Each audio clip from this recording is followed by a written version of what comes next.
Production and distribution of City Club forums on ideastream are made possible by the generous support of PNC and the Raskin Family Fund, with additional funding from Cleveland State University, Robert Conrad, and the Payne Fund.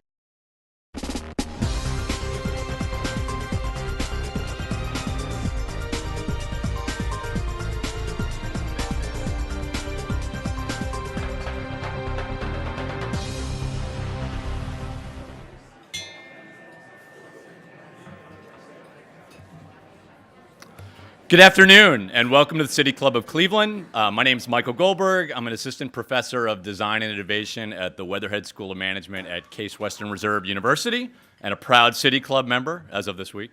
It's my pleasure to introduce our speaker today, author and senior executive editor for technology at Bloomberg News, and senior executive editor Brad Stone. Today's event is part of our Business Leaders Series presented in partnership with Cleveland Magazine. Thank you for your support. There's little doubt that disruptive technologies are rapidly changing our lives.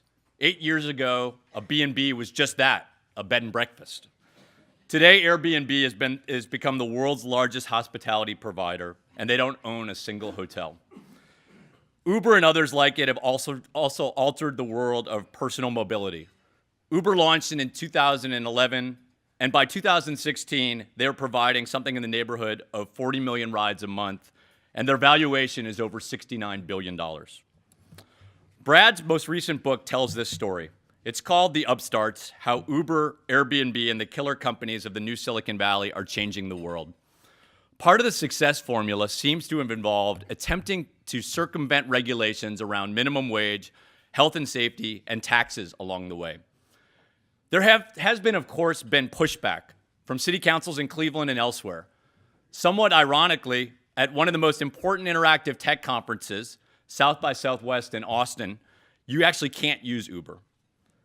Airbnb in New York runs the risk of incurring a fine for posting their home on the site. Clearly, these upstarts reflect a new way of doing business, and today we'll hear about that and what these disruption models mean for future entrepreneurs. So before the emergence of what Brad describes in Upstarts as the trust economy, I got to know Brad because his mom, Carol, who's in the audience today, trusted me to drive Brad to university school when I was a sophomore in high school and Brad was a freshman. I don't think either of us actually got a word in because also in our carpool was Chris Rose, who's on the NFL Network and MLB. Luckily for Brad, today he has no shortage of platforms to share his thoughts and ideas, now serving as the senior executive editor for technology at Bloomberg News, where he oversees a team of 50 reporters and editors that cover high-tech companies, startups, and internet trends around the world.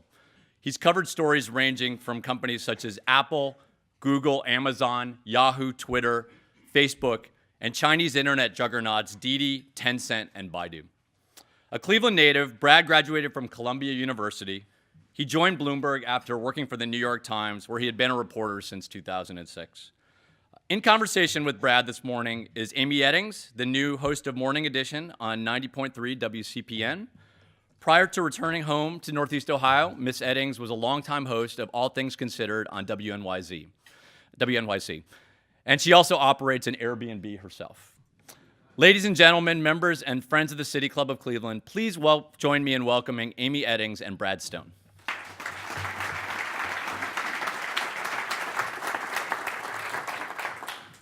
Thanks very much. It's a real honor, and thanks to Dan for inviting me. And I think I speak for Brad, too. It's a real pleasure to be here. Just to warm up the crowd a little bit, how many people have used an Uber cab? Holy cow, look at that. How many people, has anybody driven for Uber? Do we have an Uber driver here at all? Okay, that's a zero. How many people have used Airbnb? Okay, less. Fewer people have used Airbnb. Anybody have a vacation property or an extra home that they have on Airbnb? All right, we're bonding over here. Okay, great. And did I miss this side of the room? Any Airbnb hosts? Okay, so Uber's the big winner here in this crowd. Brad, you did a whole book on Jeff Bezos and Amazon. Why did you choose to pair these two into one book? Yeah, well, thank you, Amy, and thanks, Dan, and the City Club, and everybody for coming. I'll give you the sort of rational answer, and then the untidy real answer. Okay. Okay. The rational answer is, Silicon Valley seems to operate in 7 to 8 year waves. We had about 1992 or 93 to 2000, which was kind of propelled by the emergence of the World Wide Web and dial-up internet access.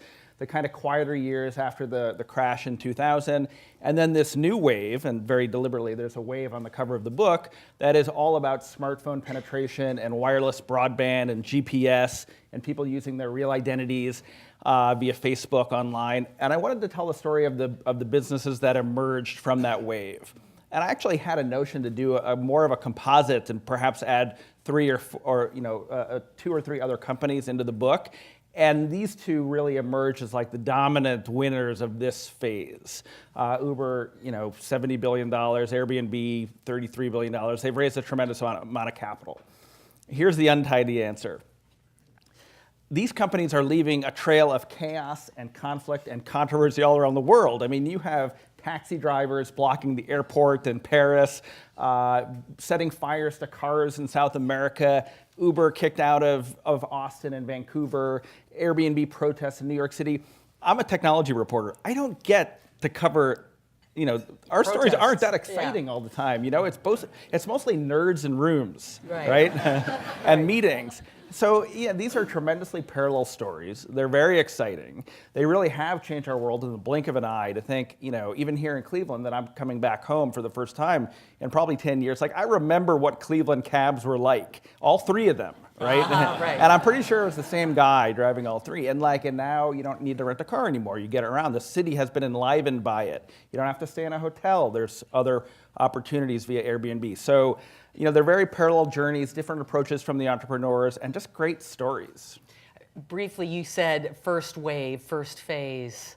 Where do you see the second phase coming? Well, no, I would say this is really the third phase of the internet, right? The first being in the 90s. Great promise, a lot perhaps overvalued, a lot of companies perhaps before their time. Then a quieter second phase, symbolized really by the IPO of Google early and the emergence of Facebook, and now this wave. And so if you're asking me for the next, I would caveat humbly that I'm a journalist, and if I really knew the answer to that, there would be better ways for me to spend, to make a living. But the interesting, artificial intelligence, I don't know, I'd be curious to know how many people own an Amazon Echo.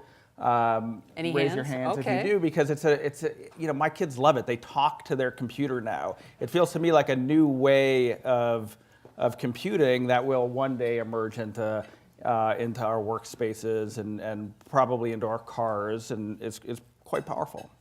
So let's talk about the founders. Airbnb's founders, Brian Chesky and Joe Gebbia, met at the Rhode Island School of Design. They're artists and product designers. Chesky was an admirer of the late Apple founder Steve Jobs, who famously focused as much on aesthetics as he did on technological innovation.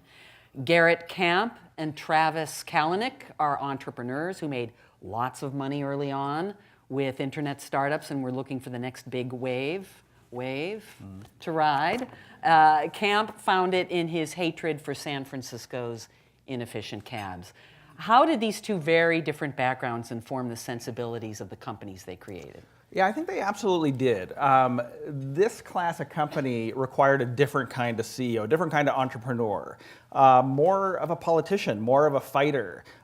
Since my mom is here, I'll put it in this way: like, these companies, Uber and Airbnb and Lyft, for that matter, are asking us to do something our mothers told us never to do. Right? Like, I'm pretty sure getting into a stranger's car was one of the things on the do not do list. Walking into a stranger's home and spending the night in their strange room in the back, it's not high on the list either. And so, these CEOs, I've been fortunate enough to spend time and interview Bill Gates, Steve Jobs in his life, Mark Zuckerberg.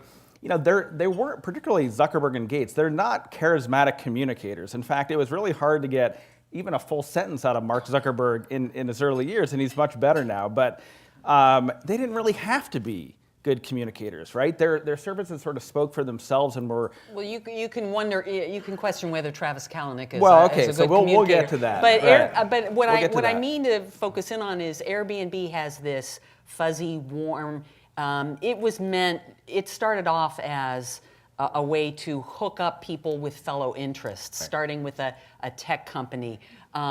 Uber was trying to solve a problem, and that, to me, seems to have created two separate corporate cultures and at least public personas. Perhaps, yeah. Well, I mean, Airbnb was trying to solve a problem too at the beginning. They started the company in San Francisco in 2007 when there was a design conference in town and all the hotels were sold out. That's a very typical situation. You know, cities aren't really prepared to handle the kind of peak travel times, and of course we probably saw that here during the Republican National Convention last year.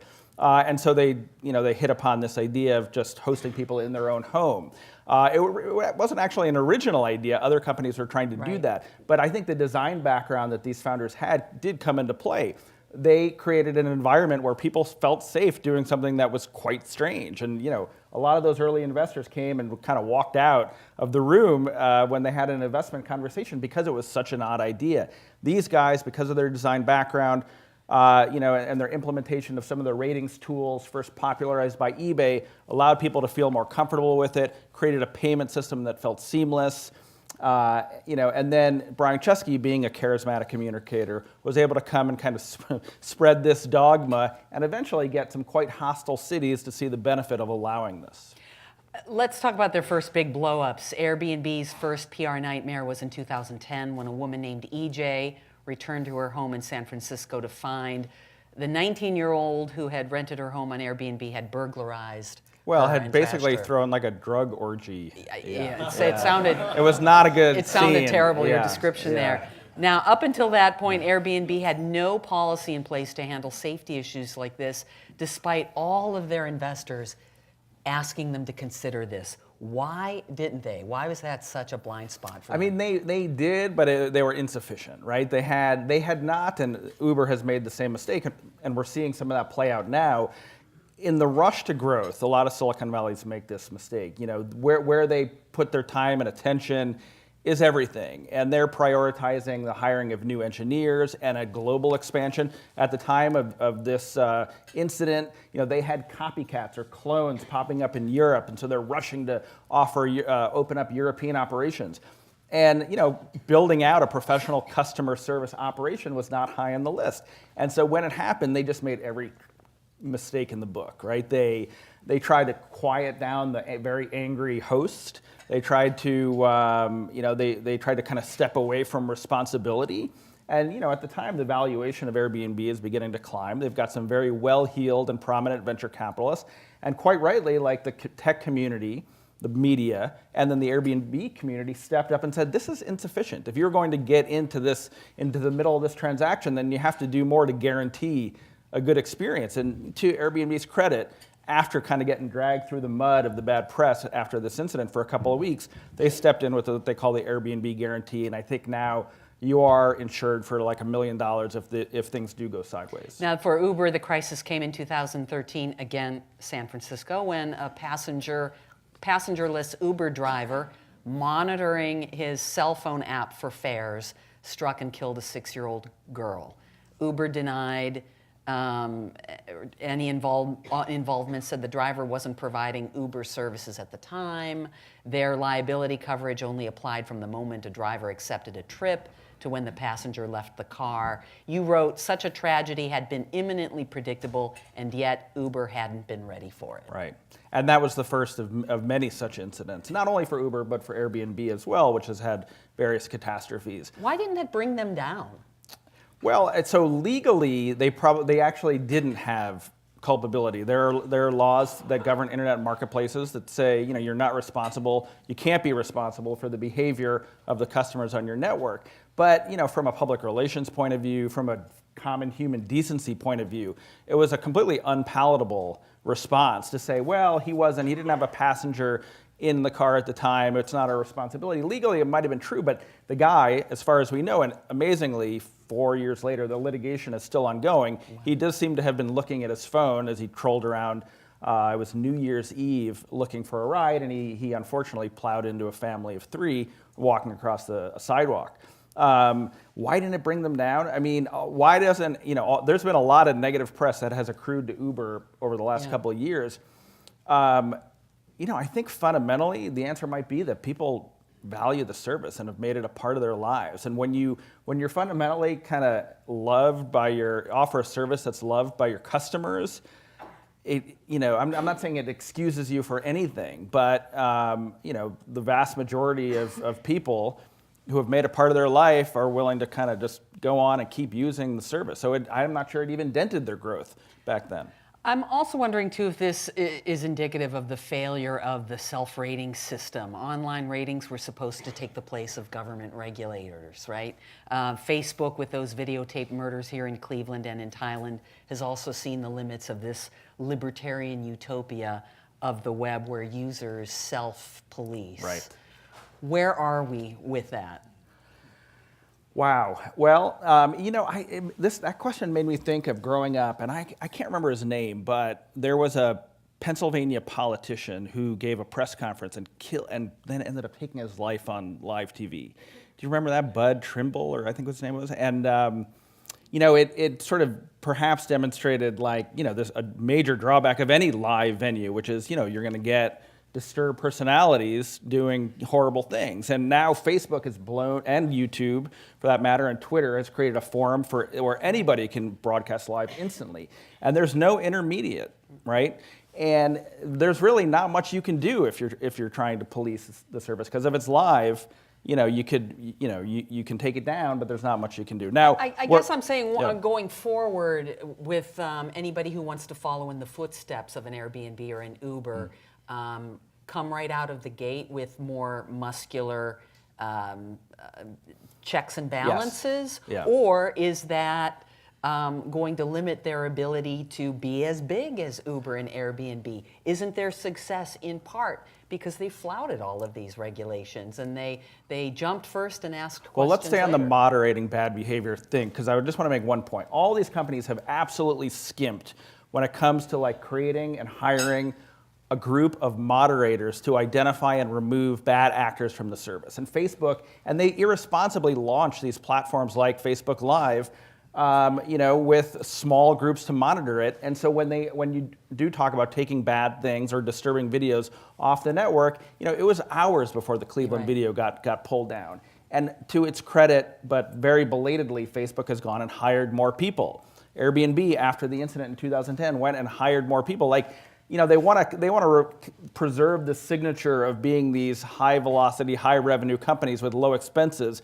So they kind of shirk their duty to go and hire the content moderators. And then these incidents force them to kind of comply. But you also raised a larger question about the attitude of these companies to go and bend or break the law as they grow. And it's a separate question. I think, and the point I make in the book is that Uber and Airbnb were coming into these regulatory environments that were very analog in nature. They were not tuned to these business models. And just a quick example is, taxi regulation. Most cities and countries around the world, you could hail a cab by waving your arm on the street, or you could pre-order a black car or a limo with a phone call. And the laws never considered the fact, and why would they, that you could open up your smartphone and press a button and a car would come to you. So Uber wasn't really breaking the law, it was introducing a new regulatory category. And this fight all around the world was really about whether this was a new thing or an old thing that flouted the rules. You document in great detail the way Uber's and Airbnb's founders scrambled for money, who joined them, and most notably, who didn't, to their everlasting regret. What's the value in that? One guy, John Wolpert, was overcome at the magnitude of his missed opportunity and said to you as you were wrapping up your interview with him, "Please don't ruin my career." Did you ruin his career with your I don't think so. No. So let me give you a little bit of background. And I actually really enjoyed this part of the book because, as I mentioned before, Airbnb was not the first kind of couch surfing concept. There actually was a company called Couchsurfing that had basically the same idea, and even the name is somewhat similar and conveys an uncomfortable night's sleep. and Uber, there were companies like Cabulous was where that guy John Wolpert worked, and there was one called Taxi Magic, and they had the same idea. But all these companies played by the rules. So the Taxi Magics and the Cabulouses of the world, they gave their apps to yellow cab drivers. And of course it didn't work because you couldn't tinker with the fares, which are set by the city. You couldn't add cars on a weekend night when things got busy. You couldn't make sure that a driver would go and pick somebody up who held them.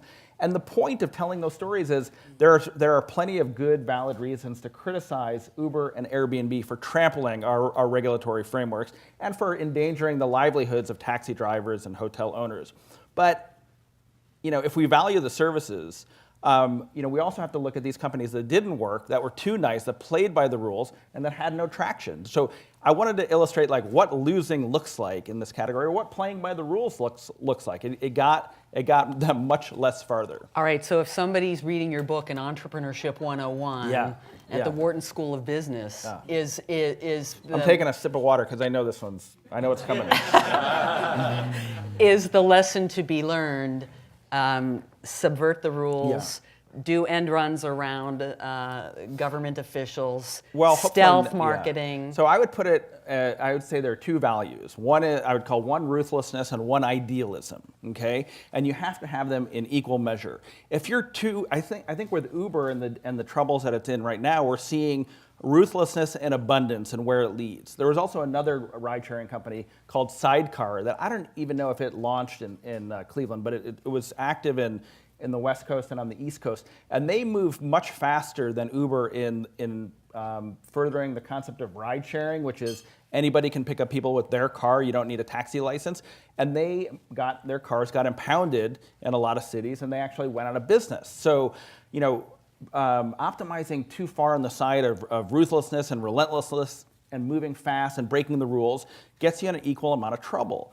Idealism, the notion of having a sort of, a fixed goal, a notion of how you're improving society, how you're, improving the communities where you live. This is I think something that Airbnb does quite well. There's a very strong notion of community and how they're giving back to cities.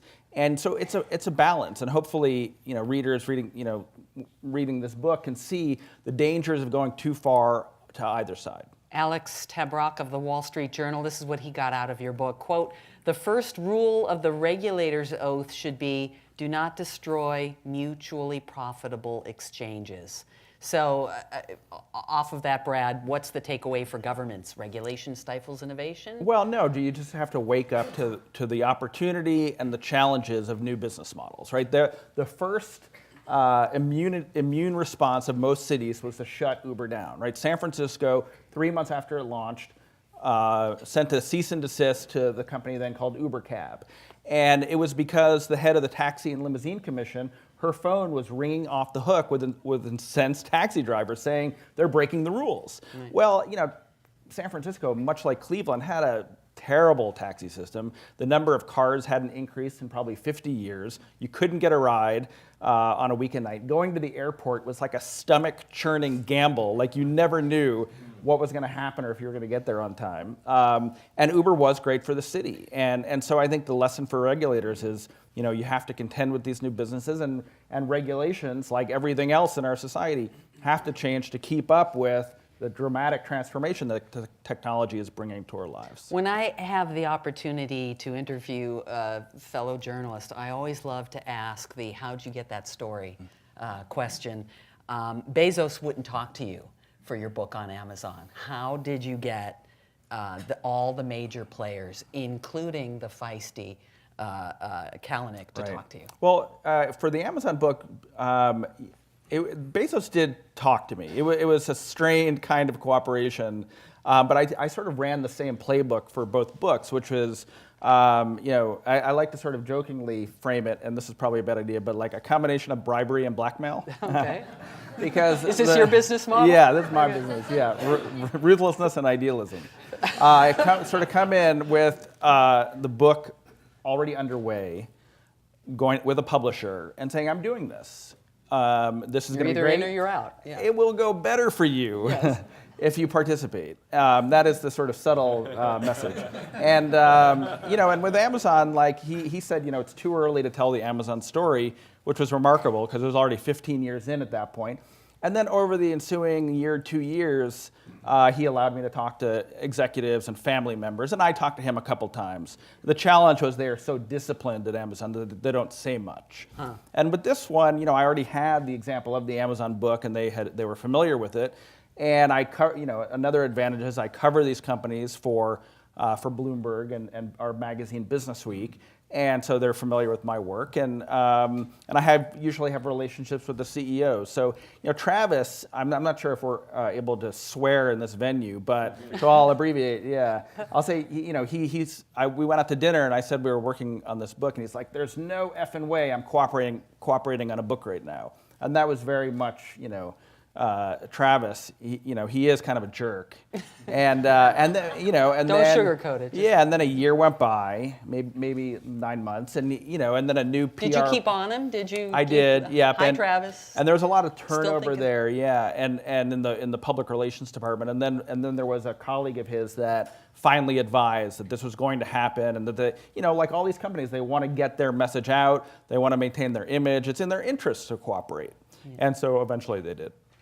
So, looking ahead, Jeff Bezos continues to innovate, taking Amazon from books to appliances to food, fashion. Airbnb has recently started offering experiences, bicycle tours of Shanghai, stuff like that. What's next for Uber?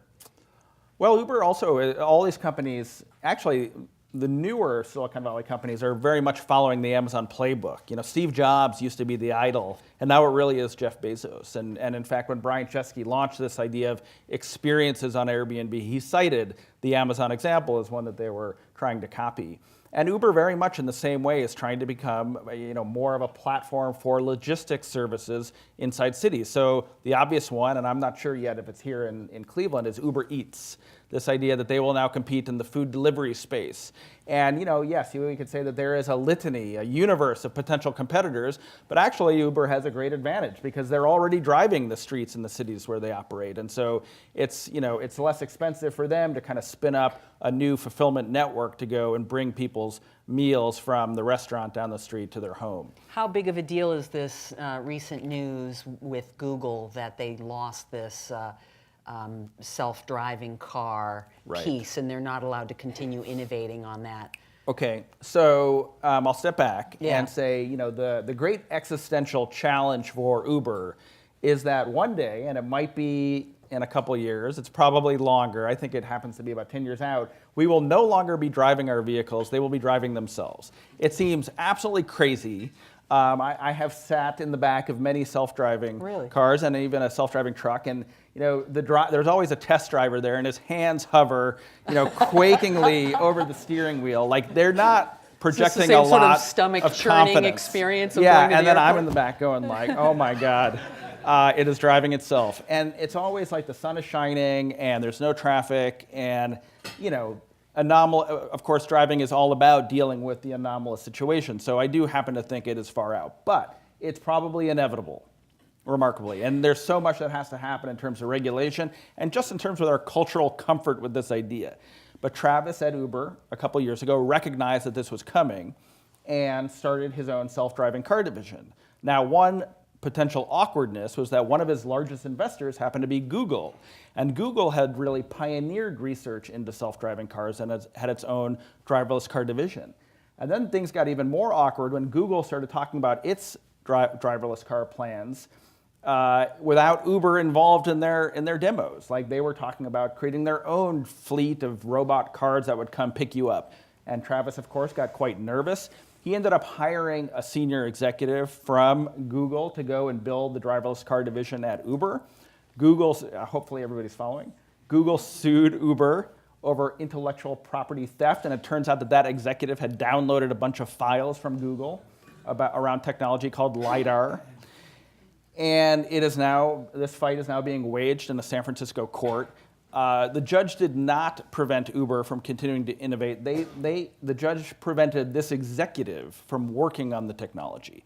So it will all be resolved in a court of law, and intellectual property battles are quite common among tech companies, and they usually don't prevent further innovation. There's usually monetary settlement. This has the potential to balloon into a criminal investigation, which is probably quite worrisome. And it adds to the bad press and the negative cloud around Uber. But it's certainly a setback. I don't know that it's a company-defining one yet. All right, I'll wrap up this portion with this last question. You say near the end of your book, you believe in the power of the upstarts, that they're not just going to become the dominant companies they've replaced. Why would you say that? Isn't that what Amazon has done? Amazon has become the Sears Roebuck of our time. Certainly. I don't think I phrased it in exactly that way. I would be a hypocrite if I said I was an opponent or critic of any of these companies. You probably couldn't find a more devout user of Amazon services than me. I've got it all, including Prime. I take Uber all around my hometown. I've taken it for the past few days all around this city, and I frequently use Airbnb. I do believe fundamentally that Uber and Airbnb have enlivened the cities when they're in. They've helped us leave our cars at home. They've probably reduced drunk driving incidents. They've loosened the grip on the travel industry of hotels. So, look, they've also made, they've created a lot of economic opportunity for people in cities. There are drivers, all around the world that are using Uber as a way to replace income from a lost job or to supplement income from their primary job or to send themselves to school. And same with Airbnb, right? And you have personal experience. It can be a pretty good source of income. But I also say that we have a responsibility to make sure that these companies don't, if they were to attain monopoly positions, start raising prices, become every bit as perhaps monopolistic and anti-consumer as perhaps some of the companies that preceded them have turned out to be. Thank you very much, Brad. It's time to pivot to your questions with Michael. Right. Today we're enjoying a forum with Brad Stone, Senior Executive Editor for Technology at Bloomberg News and the author of The Upstarts, How Uber and Airbnb and Killer Companies Are Changing the World. He's in conversation with 90.3 WCPN Morning Edition host Amy Eddings. We're about to begin the audience Q&A. We welcome questions from everyone, City Club members, guests, students, or those of you joining via our webcast. If you want to tweet a question, please tweet it at the City Club, at the City Club. And a staff will try to work it into the program. We want to remind you that your questions should be brief and to the point. Holding the microphones today are Content Coordinator Teddy Eisenberg and Director of Programming Stephanie Jansky. Can we have the first question, please? So first of all, thanks so much for really, really informative discussion. I say this as a startup founder who's currently in college, originally from the area. One of the things that I hear a lot, and I heard it even from one investor, right now what I'm working on is in the space of getting people jobs and opportunities. One investor passed on us because they said that, well, if you grow too big, LinkedIn will just copy you and crush you, and so there's really no purpose unless your eventual goal is to sell to them. So I understand what you're saying about betting on the upstart, but when these companies have so much power and so much money and leagues of engineers, do you think that might subside in the future? Right. Well, it's a great question. And we are in an environment right now where the tech giants have almost unsurpassed power to acquire companies, to stamp out innovation by just copying it. I think Apple has $250 billion in cash right now. Wow. It's unbelievable. And the top 5 companies in the world by market cap are the 5 largest technology companies, including Microsoft, which owns LinkedIn. So it's a serious concern. That said, there is a little bit of a hubris in the halls of these companies. And there's a sort of, a mentality, if it's not created here, then, it's worth less. And so I think there is perhaps room for an upstart still, perhaps in the job finding category. These companies have blind spots, and they're not necessarily temples of continued innovation. I mean, if you look at LinkedIn, it hasn't changed much in a couple of years, right? They don't innovate that rapidly. Now they've been acquired by a large company. It's not usually the recipe for invention. These acquisitions can slow everything down. People leave seeking other opportunities elsewhere. So, I wouldn't be discouraged by that. LinkedIn's a powerhouse, but there are plenty of other companies with fresh approaches. I think your mission then is to prove that investor wrong.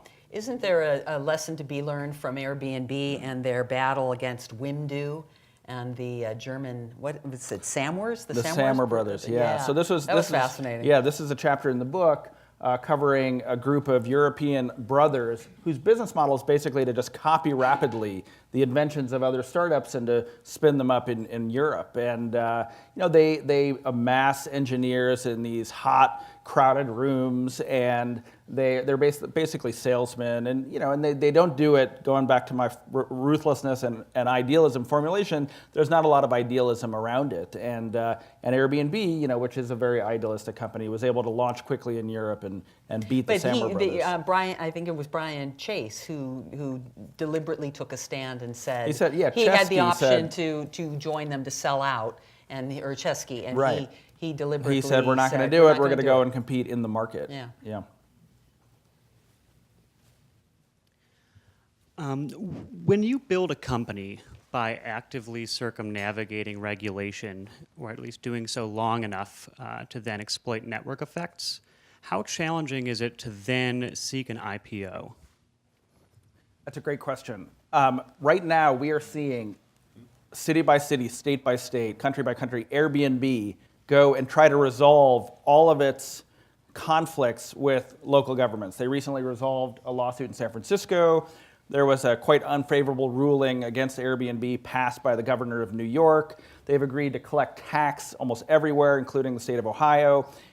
It's exactly to your question. Like, you can't leave these questions lingering in the air about the size of your marketplace and the freedom that your suppliers, in this case hosts, have to go and list their properties. If you're trying to go public, if you're trying to kind of stamp out uncertainty before an IPO. So, these companies have been very smart, and of course, they've got plenty of history and examples. Like Amazon did the same thing, although of course it went public before it resolved its issues around sales tax collection. That wasn't a big enough issue, I guess, to hurt its IPO. Of course, Amazon went public in 1997 for a very small valuation before the true potential of the business was known. But these companies get a lot of attention now. They're highly valued. I think both Uber and Airbnb have to resolve the lingering questions about the regulatory conflict before they can go public, just to convince investors that these are safe investments. Since there was, I'm sorry, go ahead. Hey, Brad, Sanjay Parker. When we talk about the collaborative economy and the zero waste economy and crowd sharing economy, the companies that you talk about, Airbnb and Uber, they really started off as benevolent transaction platforms, right? It was connecting consumers with people who had something to sell that was in excess, right? But as we see over time, they become actual companies, and we know that people don't really trust companies anymore. They were trusting each other. You see that with the backlash against Uber and the drivers not getting paid enough. We see things in Upwork where in TaskRabbit where people are seeing that transaction cut and they're trying to get directly to the consumers, the people who are buying their products. I haven't been to San Francisco in about 6 or 7 months, which is like a lifetime. What are people talking about out there in terms of the next wave of disruption? It's not creating these big mega transaction platforms, right? What's going on? I think the notion is that, right, this Uber, Lyft, Airbnb have kind of defined this wave of innovation, of marketplaces that are bringing the digital world into the physical one. There's plenty of questions right now over whether all the troubles around Uber will give added momentum to Lyft in the United States, and then another company called Didi in China, which has raised a tremendous amount of money and has plans for global expansion. In terms of the next wave, what people are talking about and are interested in, we've sort of briefly mentioned some of the buzzwords already, but certainly AI and self-driving cars and machine learning, some of these sort of computer systems that take the decision-making out of our hands and perhaps, hopefully, make our lives easier. I suspect that in the short term, they'll make our lives more difficult or challenging or frustrating. But that's I think that's where we are right now. There tends to be, I feel like, a little bit of a lull between these 7 to 8 year waves, and I think we're coming to the end of this one, and it'll be capped by an eventual IPO of Uber and Airbnb, and maybe even an IPO or an acquisition of Lyft. Brad had said that this really changed Cleveland's taxi scene for the better. I'd be interested in anybody thinking about that and responding. Do you think that Uber has made your life better, has made getting around Cleveland better? Do you find you turning to Uber more than to regular cab services or even I should say that the I reached that RTA? conclusion after a whole 2 days back in the city, so you caveated a little bit. So I'd be Yeah. interested in hearing that. Yes, ma'am. I would gladly take Uber in Cleveland over any taxi, in answer to your question. Right now, whether it's Industry 4.0 or the kinds of consumer-to-consumer based platforms we're talking about, internet access is extremely critical, basic assumption. The current FCC chairman is looking at eliminating net neutrality, which puts power in the interesting collection of company hands. How do you see the elimination of net neutrality changing the internet access, the communication industries, and some of these startup opportunities? That's a good question. So the chairman of the FCC, appointed by Donald Trump, has taken a very anti-net neutrality stance, and I don't know how much it will change things. So the idea is that it would basically allow the common carriers, the internet service providers like AT&T and Verizon and Comcast, to go and charge more to different internet companies for access to their customers, for higher speed bandwidth. It's an idea that Silicon Valley has fought ferociously against, because there's an idea of kind of an egalitarian framework for all startups, so they're all on a kind of balanced, even playing field in terms of how they can reach their customers. That hasn't been true for a long time. Like a company like Netflix actually situates its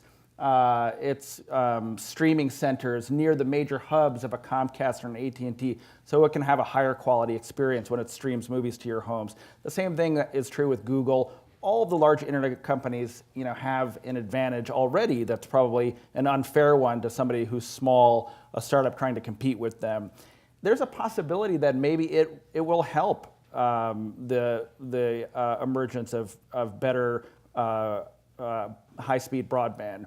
Because if it were to allow a Verizon or a Comcast to go and charge more and to get more out of their investments in, say, putting fiber into the ground or creating satellite internet networks, then that would be beneficial. There might be a drawback in terms of the entrepreneurial community, but I don't know what the situation is here, like in Ohio, but even in San Francisco, the hub of the startup community, our residential broadband internet access is lousy, and Comcast hasn't gone and made infrastructure improvements probably in 5 to 10 years. So it's a trade-off. It's an issue that gets a lot of noise with a lot of lobbying expense on both sides. We'll see where it goes, but thank you for the question. Hi, Brad. Thanks for answering ahead of time. So over the last several years, investment has been pouring into fintech and insurtech with, I think, little signs of any potential disruption. Why do you think that is? Do you think there are barriers? Have the banks and insurance companies done a good job at fending off some of these startups, or is it just a matter of time? Yeah, no, it's a great question. Why hasn't there been more disruption to the major financial institutions? I mean, there have been waves of promised innovation in a space we call fintech that has always promised maybe an end to the era of the big consolidated banks that seem to rule our world, and it never has materialized. And I can think it's not an area I've focused on, but the regulatory protection of these industries. It's one thing to go and disrupt the taxi space.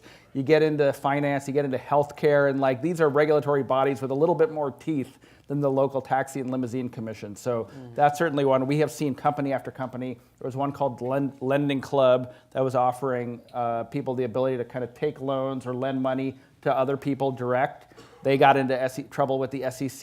We've seen it again and again. So I think the regulatory pushback is one.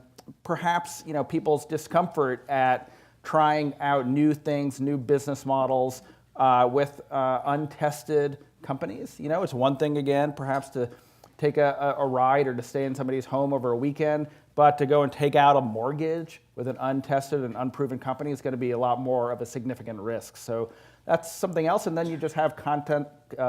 You have areas like the blockchain, right, or Bitcoin, which are really hard for people to understand, right? Not that accessible. So that's something else. Like a lot of these companies are just simply like they have business models that aren't that accessible to normal people.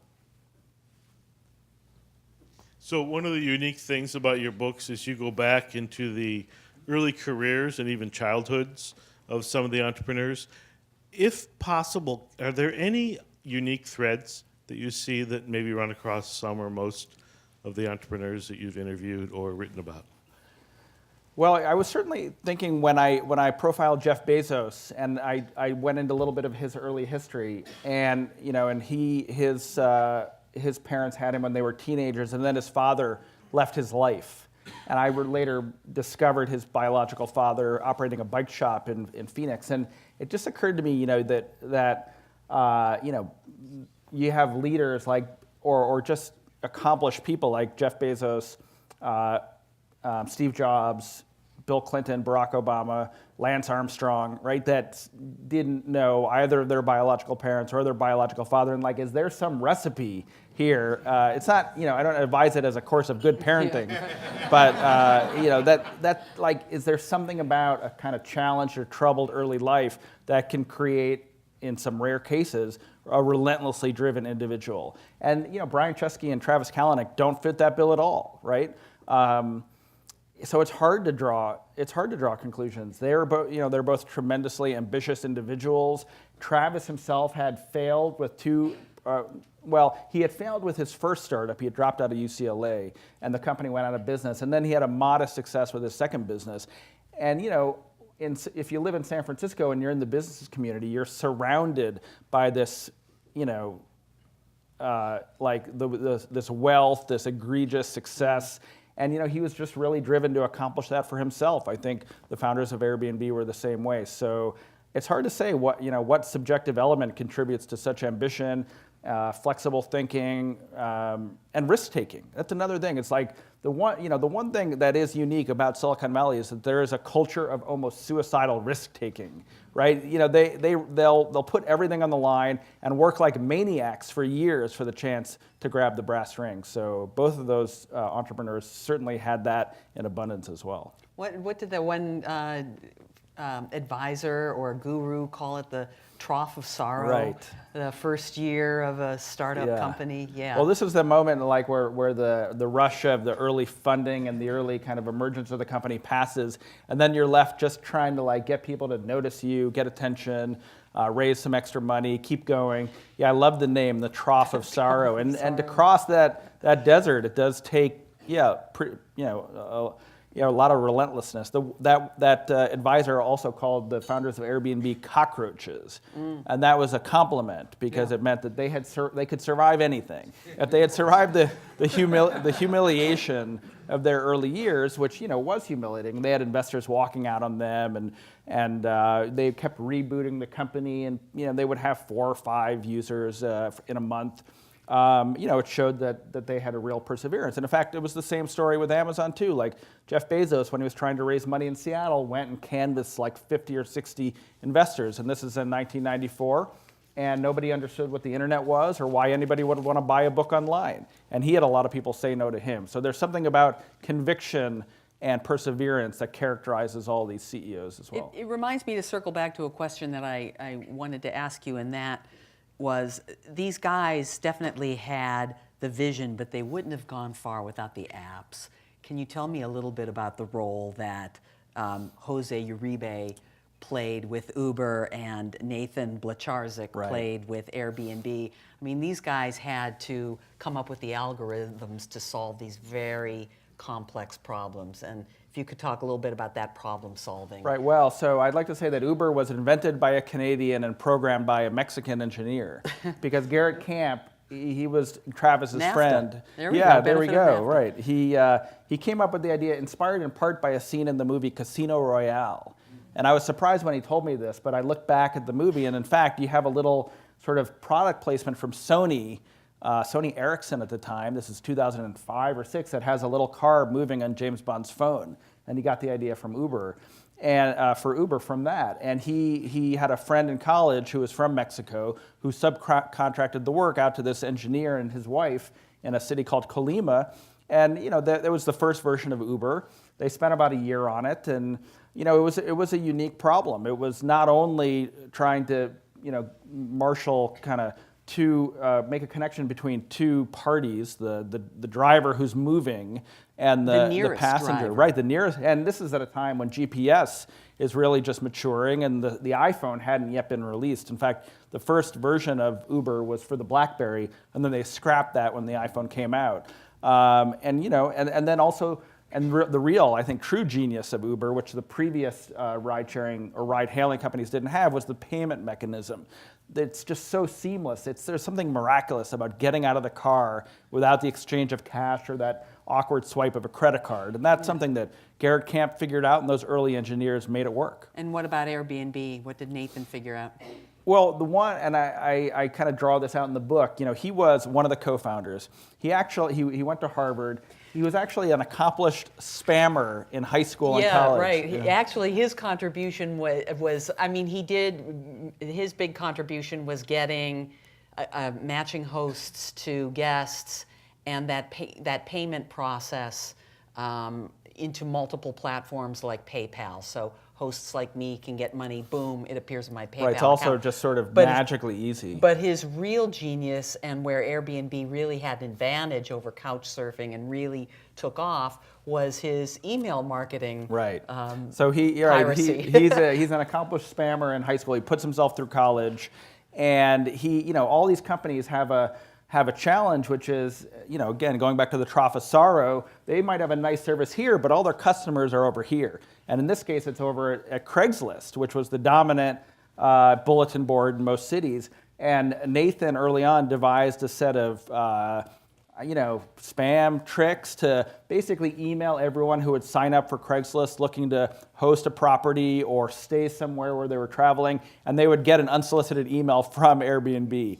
And then he did another thing which kind of integrated Airbnb into Craigslist that Craigslist hadn't authorized. So there's a little bit of trickery in Silicon Valley that we sometimes celebrate with the term growth hacking. Yeah, growth hacking. Yeah, right? That was it's the term. and What the heck is that? Well, it's great. It's the gray area. Let's call it. Let's call it. Yeah, but very very effective for Airbnb. One of the reasons why they were able to kind of start gathering momentum.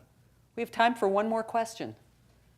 Hi, I'm Peter. I'm a student at the University of Michigan. I'm from Cleveland, and soon after graduation, I plan on starting my own company. And I want to do it in Cleveland, but I also understand that I think it's like 90% of VC funds go to companies on the coast in Boston, Massachusetts, New York, California.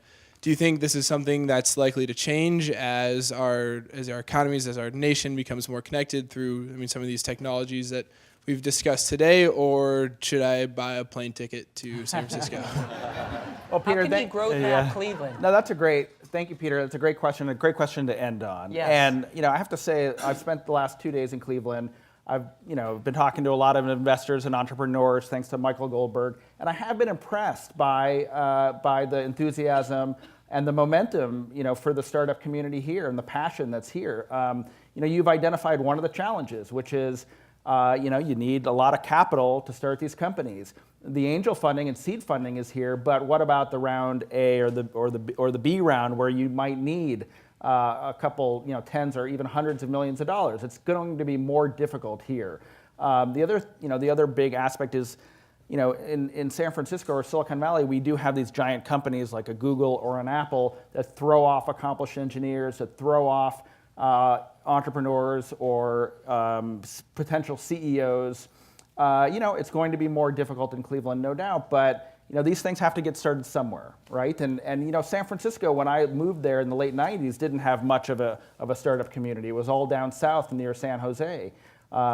So you've got great universities here. You've got great companies here, and you've got angel investors and entrepreneurs that are looking to get this started and accelerate the innovation economy in Cleveland. So I would say, by all means, stay here. Is there a role for the city to play, though, in attracting that kind of capital and those kind of engineers? I know in New York, there's a great effort to, and it's very successful, to create a Silicon Alley instead of a Silicon Valley, and I think really attract that kind of those STEM thinkers, science, technology, engineering, and math, and concentrate them in one place so that you have that spin-off and you have that collaboration. Yeah, and absolutely. And I think that the city and particularly the state have woken up to that and are encouraging pools of capital to form and perhaps doing things with tax incentives to foster that kind of innovation. So can they do more? Maybe. It's a little outside my area of expertise, but it's to the benefit of the community to attract potential entrepreneurs and to keep them in the city. Thank you, Brad Stone. Thank you, Amy. Great. So today at the City Club, we've enjoyed a forum with Brad Stone, Senior Executive Editor for Technology at Bloomberg News and the author of The Upstarts, How Uber, Airbnb, and Killer Companies Are Changing the World. He was in conversation with 90.3 WCPN Morning Edition host Amy Eddings.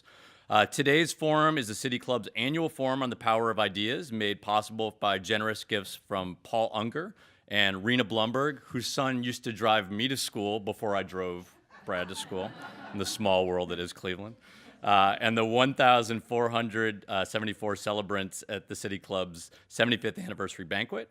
We appreciate this long-standing support of the City Club. Brad appears as part of our Business Leaders series presented by PNC. The series sponsor is Meaden & More. Series partner is Ohio.net. The promotional partner is Falls Communication, and the entire series is presented in partnership with Cleveland Magazine. Our hospitality partner is the Metropolitan at the 9 Hotel. We appreciate all of your support.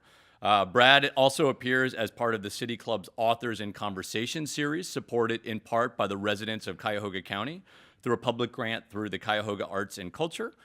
We also appreciate your support.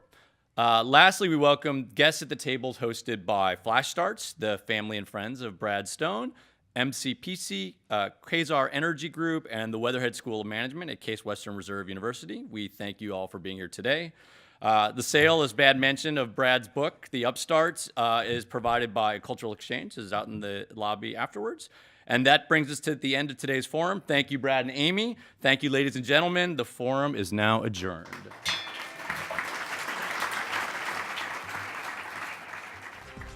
For information on upcoming speakers or for podcasts of the City Club, go to cityclub.org.